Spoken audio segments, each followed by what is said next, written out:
Gaslighting. Você já ouviu falar sobre essa expressão aí nas redes sociais? Vamos falar um pouquinho sobre isso.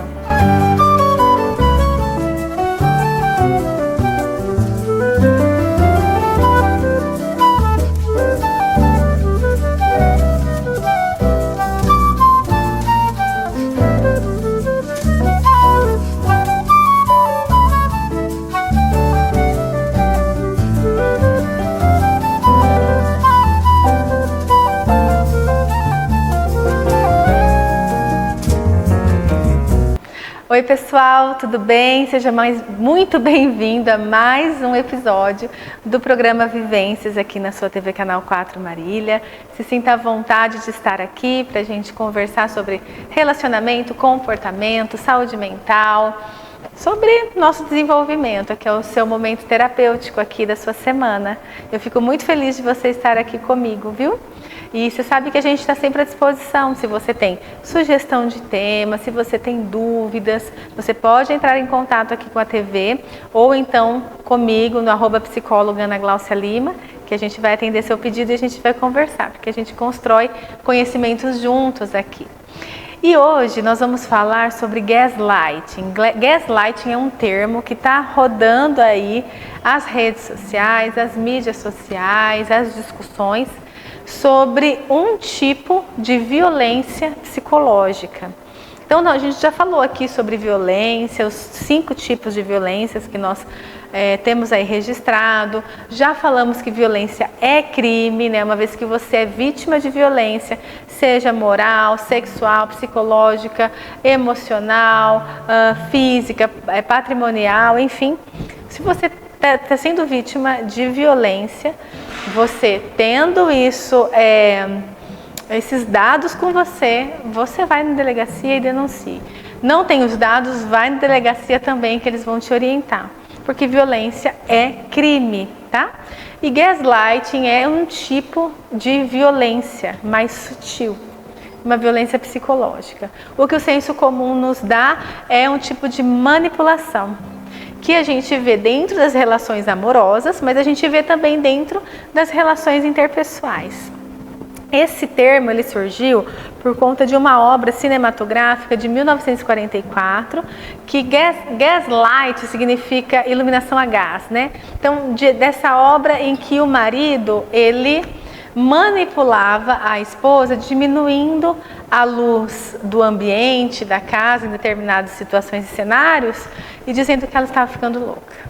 Então, ele que fazia essa manipulação aí, esse movimento, e ela dizia sobre isso, e ele dizia que ela estava ficando louca, e aí tem a obra toda e o desfecho todo disso. Por que é esse nome? Porque são algumas violências muito sutis e que não são midiáticas, né? Que não é aquela violência de ameaça de morte, aquela violência física, aquela violência verbal no sentido de denegrir a sua imagem. Não, é assim, você tá louca, imagina, não disse nada disso. Não, você está inventando. Não, não foi isso que a gente combinou. Não, você esqueceu, porque você sempre esquece as coisas. Então, é mais uma coisa que você esqueceu aí dos nossos combinados. Sabe essa coisa? Você já viveu isso na sua vida? Você tem pessoas que já viveram esse tipo de violência? Isso é violência. Uma vez que a pessoa diz que você falou uma coisa que você não falou, uma vez que a pessoa diz que você está ficando doida, você está ficando doido. Uma vez que a pessoa diz que não é dessa maneira que você viu, não foi bem isso que você viu, você está tendo uma alucinação, você está tendo uma ilusão, você está mentindo, você está inventando, isso pode ser um tipo de violência. E hoje a gente percebe muito esse tipo de violência nas relações da contemporaneidade. Por quê? Porque são relações um pouco mais líquidas que nós estamos vivendo hoje, né? Então, são umas relações um pouco mais frágeis, um pouco mais rápidas, né? Um pouco mais sem tanta profundidade de compromisso. E aí, nessas relações, a gente percebe um pouco dessa violência, que é uma coisa mais frágil, sutil, mais rápida, mais fast. E aí, os relacionamentos acabam se diluindo. Mas o que acontece?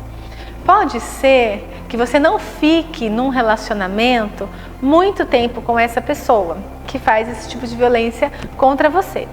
Mas a grande questão são as marcas que essa violência traz. O que ela causa e o que ela gera em nós. Né? O que é ser chamado de louca, ou então ser, aspas, cutucado até você ter um comportamento mais disruptivo, ou mais inadequado, ou mais, sabe, alterado. E aí, ó, tá vendo como você é doida? Tá vendo como você faz isso? Tá vendo? Eu fiquei assim por conta de você. Eu estou assim porque você fez isso. Então, esse é, gente, um tipo de violência que a gente precisa ficar muito atento, e tem muita gente vivendo isso. E às vezes são muito espaçadas, e aí as pessoas acabam, deixa pra lá, a pessoa não estava num dia bom, porque não é uma coisa midiática, né? Não machucou fisicamente, não te ameaçou de morte, né? Não é típico das violências que nós estamos acostumados a ver, é uma coisa mais sutil. E essa coisa sorrateira dessa violência, ela vai ganhando espaço. Pode ser que ela vire uma violência mais grave? Pode, não tem controle sobre isso. Mas a gente pode perceber algumas marcas que a pessoa que foi violentada, ela vai expressando e ela vai desenvolvendo ao longo da sua vida. O que eu queria trazer também para vocês, algumas alterações e algumas possibilidades de identificação dessa violência. Então, assim, quais comportamentos, né, o que eu posso esperar de uma pessoa que comete esse tipo de violência? Falsas afirmações: você é doida, não foi isso que eu falei, você esqueceu, não foi esse o nosso combinado. Enfim, esse tipo de afirmações que as pessoas vão jogando sem nenhuma evidência ou distorcendo a realidade. Então, esse tipo de falsa afirmação pode sim ser um tipo de gaslighting, no sentido de violência psicológica sutil e sorrateira. Outra característica dessa violência é o tom de voz. Gente, o que a gente está acostumado é naquela gritaria, né? Naquela ameaça, e meu Deus, que pessoa violenta, que pessoa agressiva, que pessoa, né? A gente está acostumado com isso. Mas existem tipos de violência que vêm de uma forma muito branda. Você tem certeza que é isso que eu falei para você? Você tem certeza que você quer ir lá na casa da sua irmã mesmo? Eu não sei, né? Se você está dizendo que você vai sair para ir na casa da sua irmã, pode ser que eu também vá na casa dos meus amigos. Você ia gostar? Sabe isso, gente? Esse jogo? Isso é um jogo. Você tem certeza que você vai na igreja? Quem que você vai encontrar lá na igreja? Então tá, não tem problema, paixão da minha vida. Pode ir na igreja, mas eu vou no bar. E lá, nossa, tem aquela... Lembra daquela menina ou daquele menino? Então tá lá no bar. Sabe? Esse jogo. Isso é uma forma. Ela vem sutil, ela vem com uma fala meio branda, né? Ou ela vem assim: não, eu tô triste porque você fez isso, você me faz me sentir dessa forma. Não quer saber? Não sei se a gente vai dar certo não, porque isso que você fez aí tá fazendo eu deixar de gostar de você. Uma forma, sabe, gente, de envolver a pessoa emocionalmente, e a pessoa não percebe que está sendo envolvida numa violência, mas está sendo envolvida emocionalmente. Então, a questão do tom de voz é super importante. Distorção da realidade: não, você não era eu, você não me viu ali, eu não estava ali. Não, você está ficando louca. Não, e outra, por que você foi lá atrás de mim? Não, por que você está querendo saber onde eu vou? Não, porque, entende? Começa a distorcer, começa a virar o jogo, como a gente diz. Isso também pode ser uma característica desse tipo de violência. Utilizar das suas inseguranças. Eu acho que esse é muito... Na verdade, todos são cruéis, né? Mas esse é muito cruel, né, gente? Então, imagina que a pessoa se sente insegura com o próprio corpo, né? Então, se sente aí, né, fora de um padrão que ela imaginou, enfim. E aí a pessoa utiliza dessa insegurança.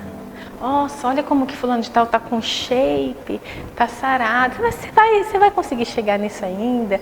Não, eu confio que você vai. Eu tô dizendo isso porque eu conheço uma história dessa, sabe? Ou então, outro tipo de insegurança, outro tipo de... Nossa, eu admiro tanto aquele rapaz que faz isso, que faz aquilo em casa. Eu não tenho isso em casa, né? Sabe, coisas assim que vão machucando e que vão acabando com a sua autoestima e vão reforçando a sua insegurança. Isso também pode ser um tipo de violência. Eu acho esse assim extremamente cruel, porque a pessoa, ela conhece o nosso ponto fraco, né? Ela conhece as nossas inseguranças, porque às vezes ela está num relacionamento há muito tempo conosco, né? Então, ela conhece essas dificuldades que a gente tem, e utilizar dessas dificuldades é muito difícil, né? Você pode estar passando por isso, né? Alguém pode estar passando por isso, e é importante sinalizar, eu ouvi lá no TV Canal 4 a psicóloga Ana Gláucia falando que isso pode ser um tipo de violência. Vamos ver se isso é um tipo de violência que você está sofrendo, tá? Exposição. Então, você expor a pessoa, expor as dificuldades da pessoa, expor as fragilidades da pessoa. Então, esse tipo também de exposição é uma forma de violência dentro dessa ideia mais sutil e sorrateira. Então, fique atento com essas características. E o que a gente faz, Ana, com isso?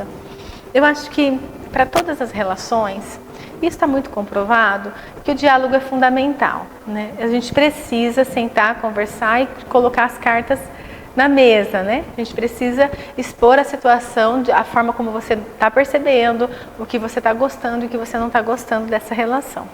Isso é super importante. Mas antes da gente conseguir fazer isso, nós precisamos resgatar a nossa identidade.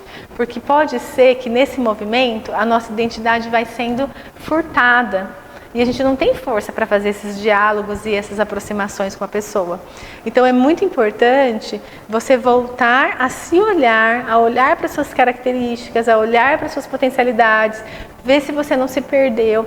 Tem um livro, gente, do padre Fábio de Mello que chama Quem Me Roubou de Mim. É assim, fantástico, se vocês puderem ter acesso, porque fala um pouco do resgate, do roubo e do resgate dessa identidade. Então, resgatar primeiro essa sua identidade, se fortalecer para depois ir colocar limites.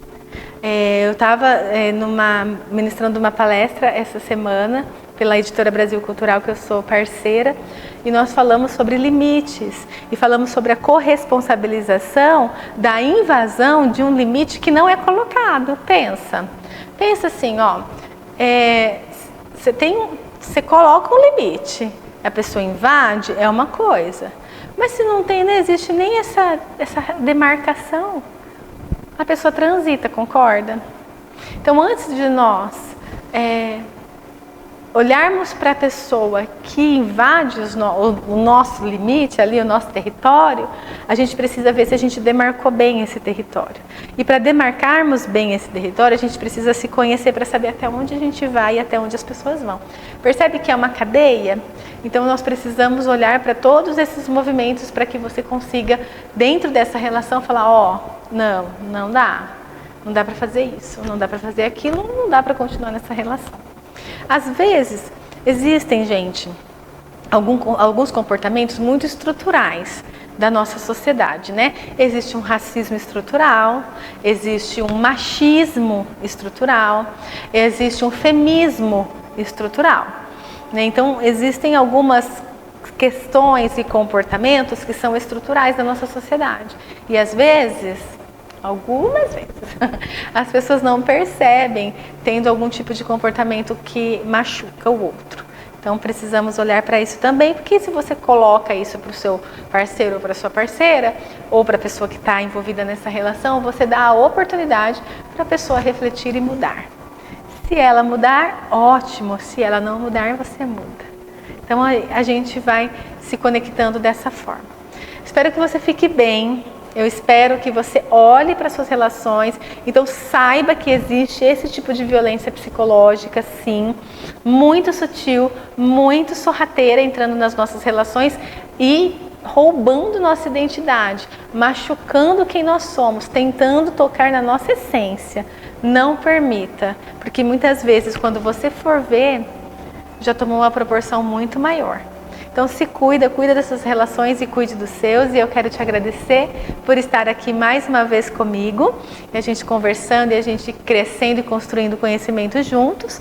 E também quero agradecer a nossa apoiadora Via d'Água Distribuidora, que também está aqui com a gente firme e forte. Se você precisa da sua água na sua casa, mande um WhatsApp lá para o Roberto 998906724, tá? Fique bem e a gente se vê. Até mais!